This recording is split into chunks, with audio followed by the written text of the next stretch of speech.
está muito caro.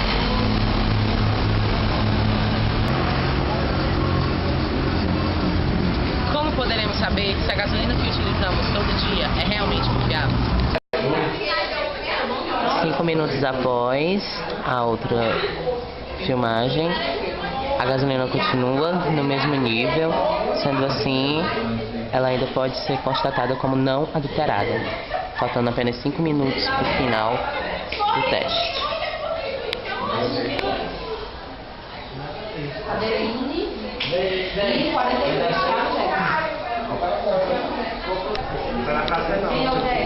Fim do teste e comprovamos quimicamente que a gasolina no qual usamos não é adulterada.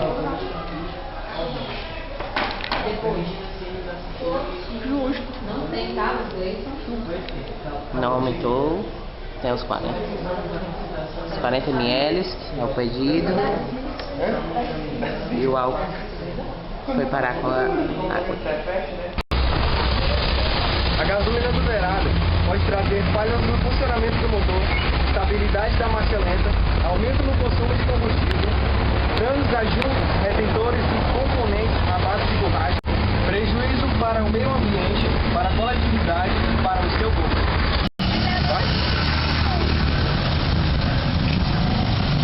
Existem dois tipos de gasolina, a gasolina comum e a gasolina aditivada. A gasolina comum é a mais simples.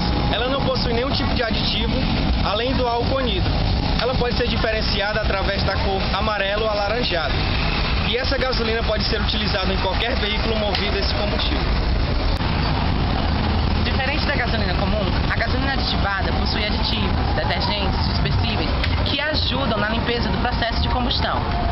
Essa gasolina, ela tem um tom esverdeado para ser diferenciada da gasolina comum. Essa gasolina é usada em qualquer tipo de carro que funcione com gasolina e é também especial para aqueles que têm injeção eletrônica.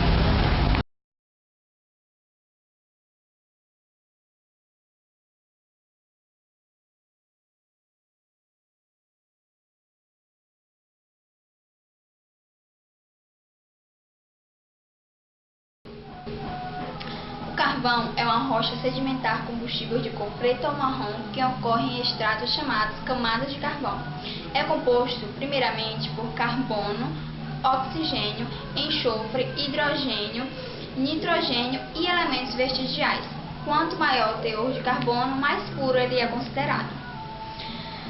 O carvão foi formado pelos restos soterrados de plantas tropicais e subtropicais, especialmente durante o período carbonífero e permiano. A queima de carvão para obtenção de energia produz efluentes altamente tóxicos, como por exemplo o mercúrio e outros metais pesados, como vanádio, cádmio, arsênio e chumbo. Além disso, a libertação do dióxido de carbono causa poluição na atmosfera, agravando o aquecimento global e contribuindo para a chuva ácida. Atualmente, o principal uso de combustão direta do carvão é na geração de eletricidade por meio das usinas termoelétricas.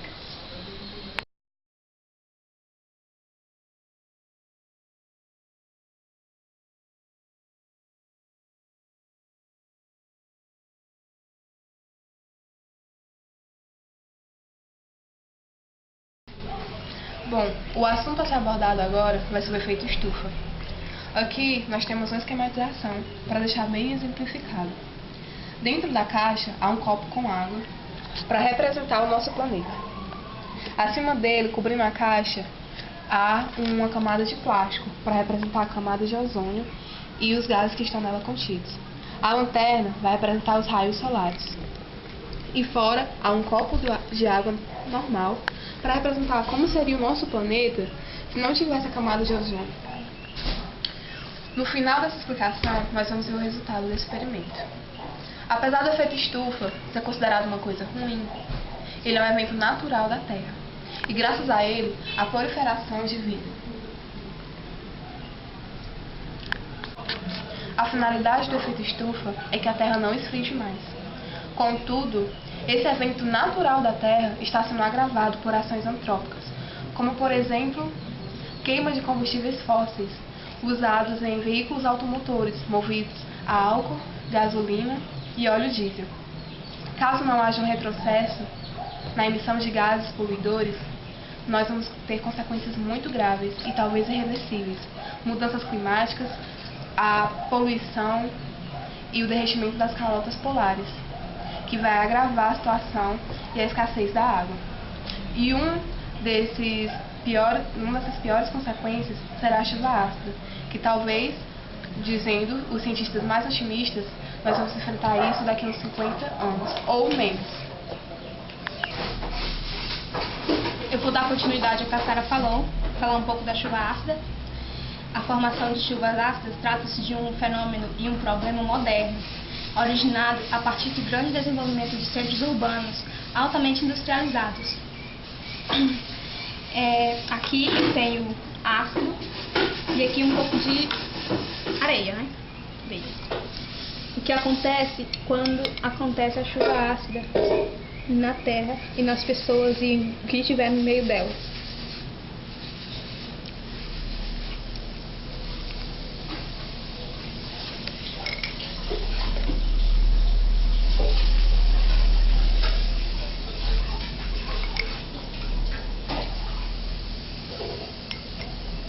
Isso é xiringo só em experiência, viu? Porque... né? Né?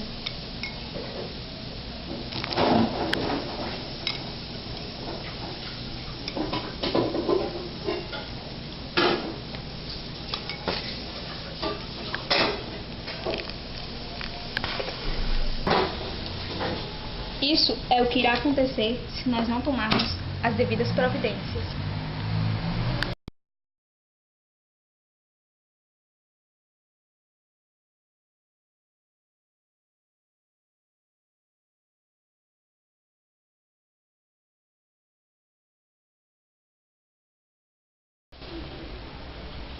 As medidas tomadas na resolução dos problemas ambientais inerentes aos automóveis têm sido vários, desde a proibição de certos tipos de combustível à educação ambiental.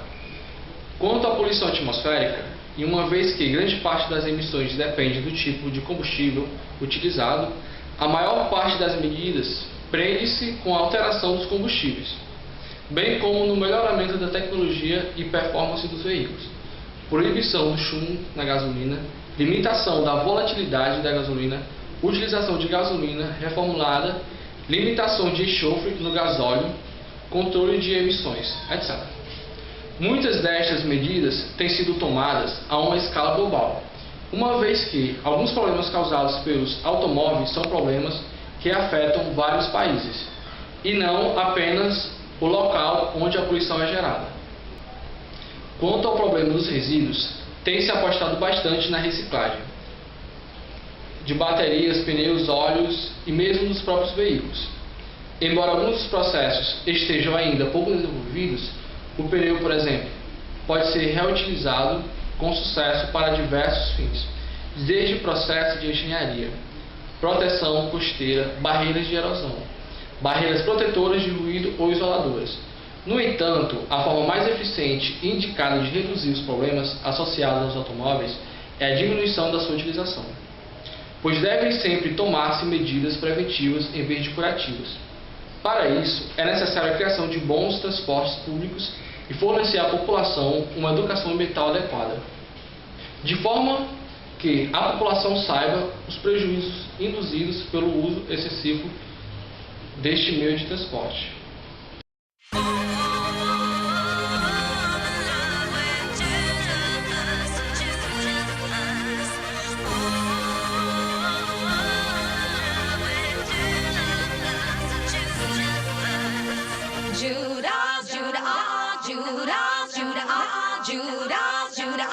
Judah,